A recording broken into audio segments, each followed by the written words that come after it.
नमस्कार, आपका स्वागत है। कंप्यूटर का क्लास कर रहे थे, पहला लेक्चर हो चुका था। दूसरा लेक्चर में हम लोग आज स्टार्ट करते हैं। तो कुछ प्रश्न है बेसिक जो आप लोग देख लीजिए। पहला प्रश्न है dash gate follows condition if both, देखिए यहाँ पे लिखा हुआ है both input are high then the output is high. कह रहे कि बोथ जो भी होगा हाई रहना चाहिए तब आउटपुट हाई मिलेगा। तो किस चीज़ में? तो और में भी है ऐसा कंडीशन, और में भी है, एंड में भी है, एक्स नॉर में भी है। तो आपका ऑल सही हो जाएगा।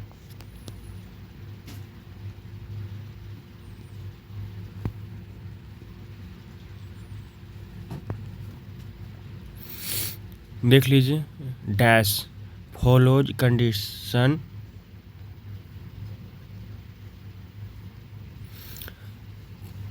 Dash gate follows condition if both input is low, दोनों इनपुट लो है, then the output is high, दो आउटपुट हाई है।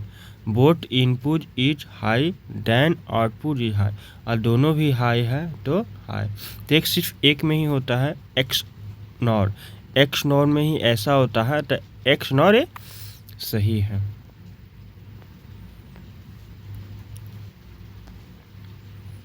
तीसरा प्रश्न है gate follow condition if the minimum one input is high, one input is high, then only the output is high, x not.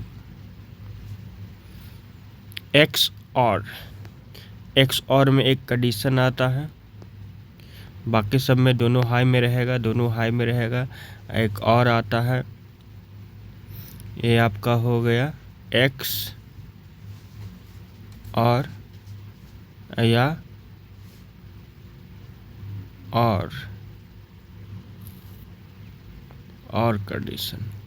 Condition भी देखिएगा तो 0 0 0 0 1 1 ये दोनों में ऐसा होता है।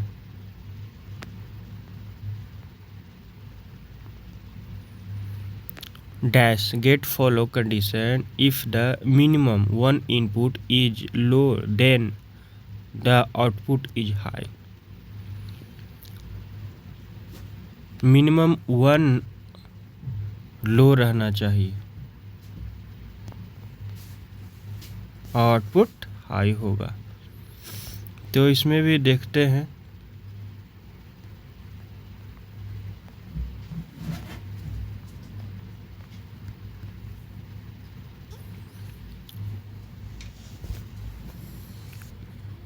इसमें नंद है NAND जो ऐसा आउटपुट देता है। देख लीजिए, gate follow condition if the minimum one input is low, minimum one input is low, the output is high.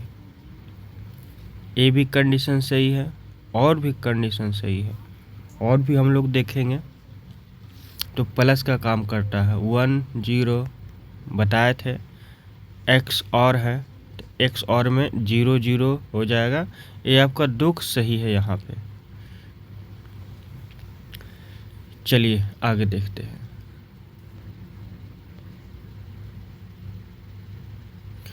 Gate follow condition if both the input are low, कह रहा है कि दोनों इनपुट लो है, then the output is high, दोनों low है output high है।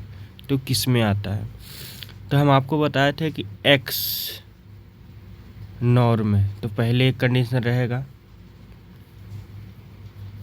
NAND में भी रहता है, क्या है कि ये एंड का उल्टा है, तो नैंड में भी रहता है और नॉर में भी रहता है।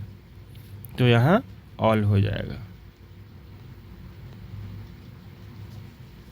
यहाँ है Boolean algebra deals with variable that can have. तो बूलियन अलजेब्रा हमेशा जब डील करता है टू वेरिएबल में डील करता है, जो हम लोग 0 या 1 कहते हैं। 2 वेरिएबल में ये काम करता है, 0 1 बाइंडिंग पर। तो प्रश्न 7 देखते हैं। करक Boolean algebra was introduced by George Boole. बताया था आपको कि जॉर्ज बूले ने 1854 में बनाया।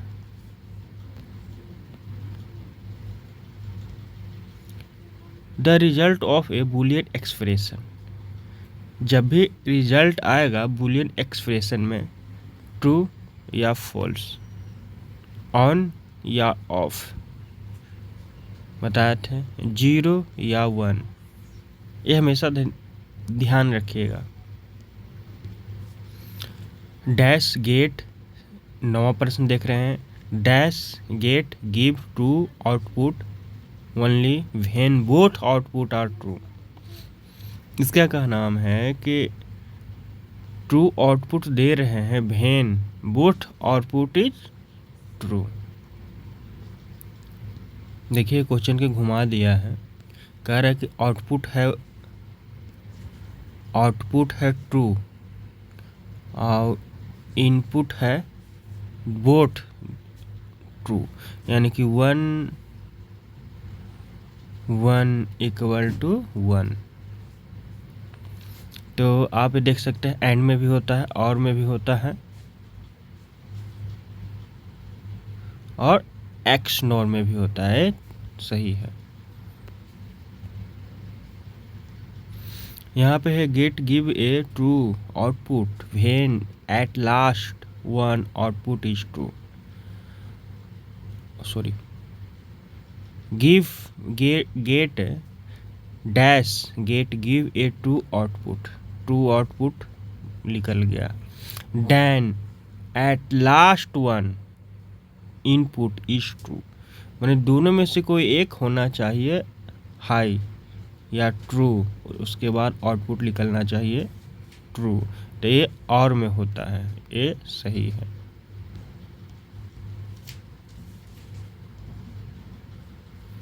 तो 11वां प्रश्न देखते हैं। Is a single input single output. तो आप लोग बता दें कि नोट कंप्लीमेंट बोलते हैं, इस सिंगल आउटपुट होता है।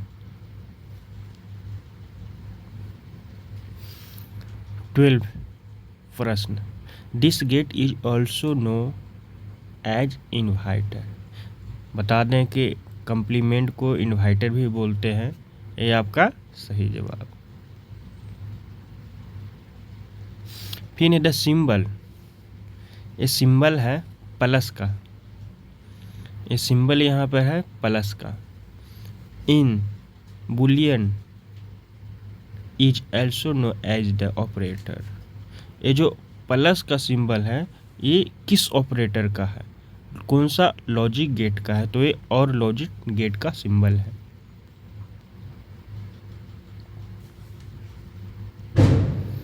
यहाँ देख लीजिए एक बार। द फॉर्मेट यूज टू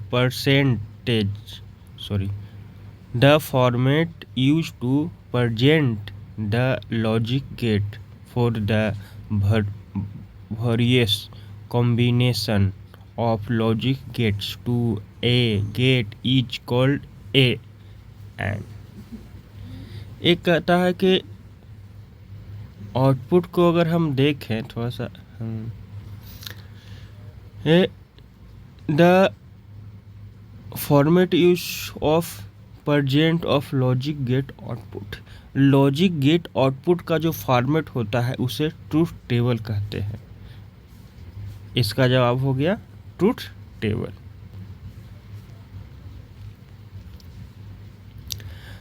पांचवा प्रश्न। Which one of the following logical operations is represented by the single in Boolean algebra. Which one of the following logical operation is represented by a single in Boolean algebra? Single, यहाँ पे देखिए single dot की बात हो रहा है। Single dot से represent करते हैं वो होता है आपका एंड। बताए थे कि एंड को उल्टा भी से भी प्रेजेंट करते हैं और डॉट से भी प्रेजेंट करते हैं, तो इसका सही जवाब है। अब यहाँ पे how many total logic gate are there in Boolean algebra. तो बूलियन एलजेब्रा में 3 बेसिक है बताए थे, 2 एक्सक्लूसिव है, यूनिवर्सल है 2। तो बता दें आपको कि टोटल 7 बूलियन एलजेब्रा का लॉजिक गेट्स है। यहाँ पे है which logic gates is known as universal gate. Universal gate आपको बता दिए थे, नंद और नोड, ये 2 आपका यूनिवर्सल गेट है।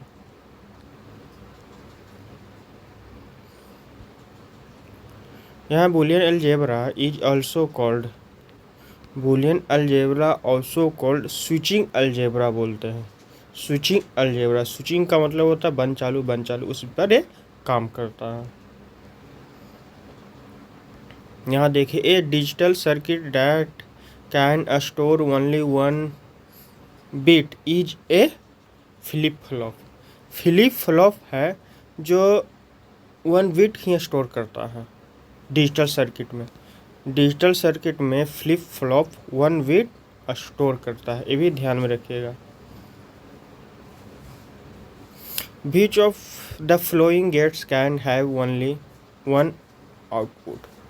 तो ओनली, सब में तो एक ही आउटपुट मिलता है, तो ओनली 1 आउटपुट। यहाँ रहता ओनली 1 इनपुट, जो इनपुट लिखा हुआ है गौर से देखिए हम लोग, तो यहाँ पे इनपुट एक ही इनपुट होता है, वो नोट में होता है, एकदम सही। Which many base logic gates are there, 3 होता है, कई बार बार दोहराया है इस विषय को। Which of the following gates can not be use in a inverter, inverter में प्रयोग नहीं होता है एंड गेट।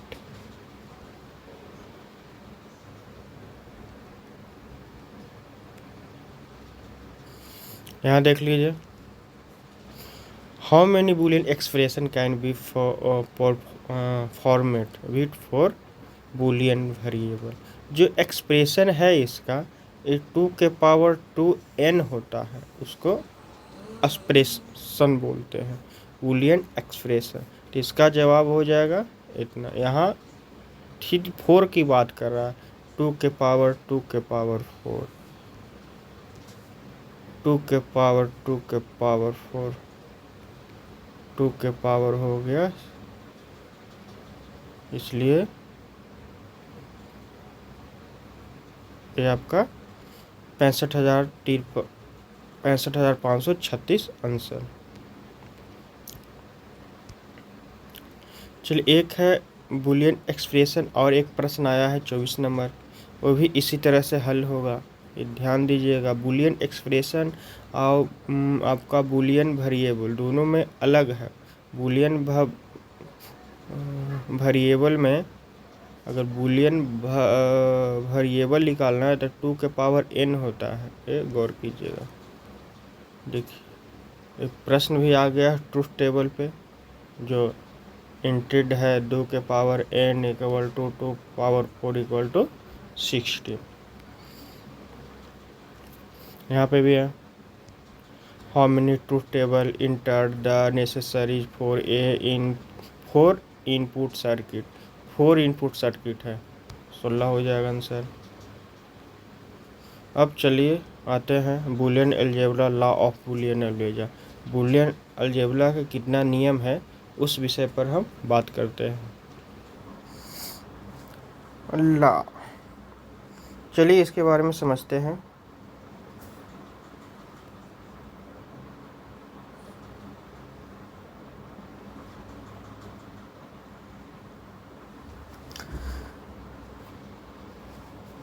बूलियन अलजेब्रा के नियम में 12 तरह के बूलियन अलजेब्रा का नियम है। पहला है कम्युनिकेटिव लॉ, दूसरा है एसोसिएटिव लॉ, तीसरा है डिस्ट्रीब्यूटिव लॉ, चौथा है इन्वर्सन लॉ, इन्वोल्यूशन लॉ, पांचवा है कंप्लीमेंट लॉ, छठा आइडेंटिटी लॉ, सातवां है एनुमेंट लॉ, आठवां है एडोम्पोन्टी लॉ, नौवां है एब्सोर्प्शन लॉ, 10वां है एंड लॉ, 11वां और सब डिटेल पढ़ेंगे 12वां डी मॉर्गेस लॉ। तो चलिए पहले हम देख लेते हैं कम्युनिकेटिव लॉ के बारे में। कम्युनिकेटिव लॉ को समझिए। कम्युनिकेटिव लॉ कहता है कि अगर ऐड करना है हमको तो b प्लस ए रखे चाहे a प्लस b रखे, रिजल्ट सेम मिलेगा। तो नहीं ले या गुना करना है, जैसे 2 गुना 4 लिखें चाहे 4 गुना 2, रिजल्ट सेम आएगा। तो इसका क्या नाम है कि हम b को यहाँ लिखें या यहाँ लिखें, रिजल्ट सेम। कम्युनिकेटिव लॉ ये कहता है। सेकंड हो गया आपका एसोसिएटिव लॉ। एसोसिएटिव लॉ कहता है कि ब्रैकेट में अगर किसी को हम रखे हुए हैं तो ब्रैकेट से देखिए या a plus bracket b plus c लिखे या a प्लस b ब्रैकेट इसको मैं कर दे। मैंने कहने का मतलब होता है कि a plus b plus c, ठीक, हम इसको ब्रैकेट करें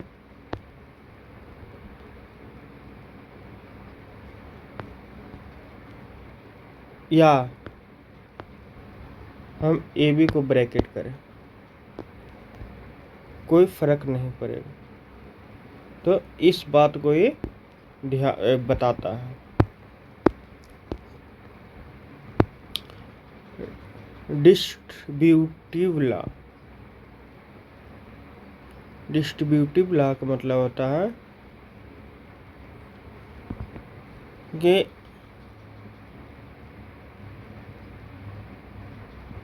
हम लोग पढ़े होंगे बचपन में कि किसी को ब्रैकेट में है तो उसको गुना करके निकाल देते हैं।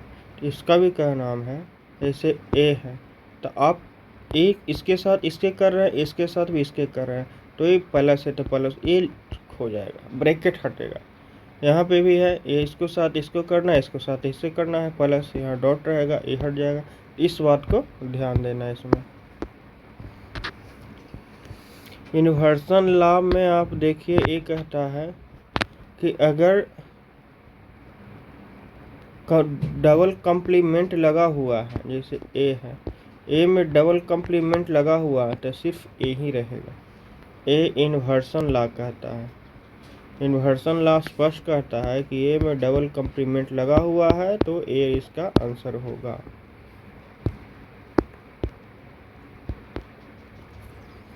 ये भी गौर से देखिएगा।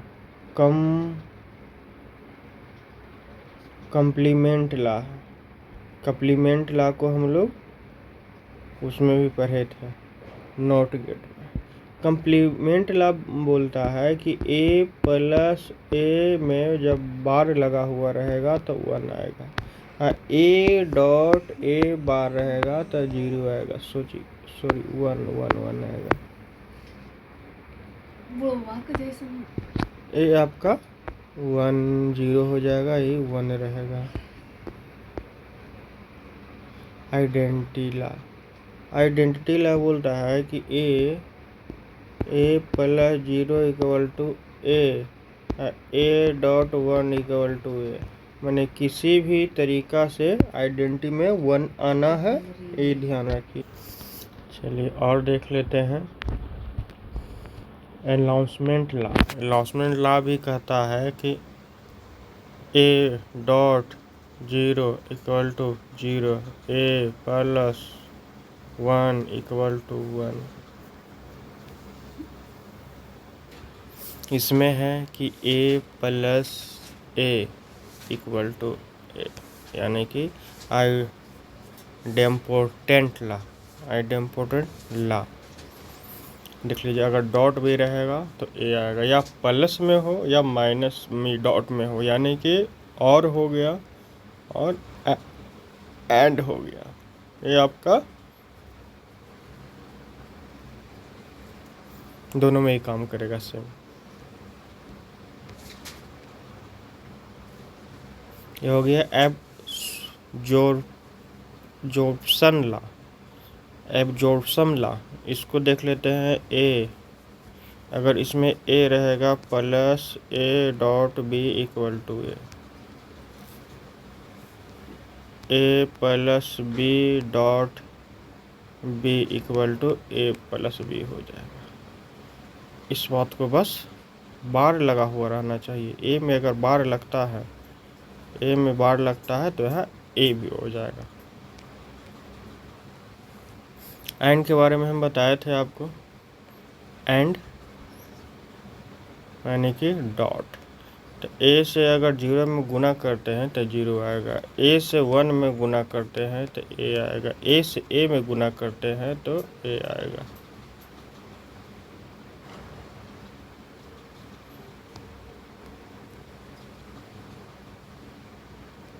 चलिए और देखते हैं, और बताएं आपको। चलिए शुरू करते हैं आपको समझाना और ला। और बताए थे शुरू में भी कि प्लस का सिंबल है, प्लस जैसा वर्क करता है। तो ए में अगर जीरो से करेंगे तो ए आएगा, ए प्लस वन करेंगे तो वन। यहाँ देख लीजिए, ए प्लस ए बार लगा हुआ रहेगा तो वन आएगा। चलिए अब पढ़ते हैं डी मॉर्गन्स लॉ में जो बार लगा हुआ रहता है वो अलग अलग हो जाता है और के केस में। अगर डॉट के केस में है तो डॉटों के केस में अलग अलग हो जाता है। दो गो थ्योरी है, पहला थ्योरी और दूसरा थ्योरी। तो ए बस गौर यही करना है कि ए प्लस बी अगर बार लगा हुआ रहता है तो इसका मतलब होता है ए बार प्लस बी बार। दूसरा थ्योरी भी यही कहता है कि जैसे ए डॉट बी बार लगा हुआ है तो ए बार प्लस बी बार। बस इसी का भी ध्यान में रखना है। अब जो डी मॉर्गन थ्योरी लाए हैं वो है अगस्टस डी मॉर्गन है, वही डी मॉर्गन के थ्योरी लाए हैं। इस पर भी ध्यान रखिएगा कि अगस्टस डी मॉर्गन ने ही डी मॉर्गन थ्योरी लाए हैं। यहाँ पे है डी मॉर्गन, थोड़ा सा समझ लीजिए। Is this complement not conjunction and disjunction or operation are use to simplification the expression. Simplification यहाँ पे दो ही वर्क हुआ है, तीन वर्क हुआ है, नोट एंड और ये तीनों का वर्क हुआ है यहाँ पे। डी मॉर्गन को यूज करने के लिए इसे simplify the logical expression, digital logic circuit, digital design, define error in digital circuit in Boolean algebra में। इस तीन वर्क के लिए ही डी मॉर्गन यूज करते हैं।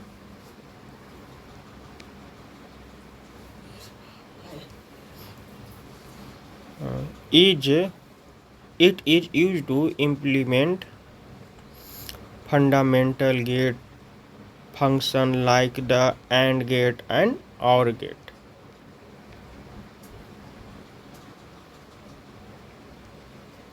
यहाँ पे देख लीजिए दूसरा। बस आज के लिए इतना ही, फिर धन्यवाद।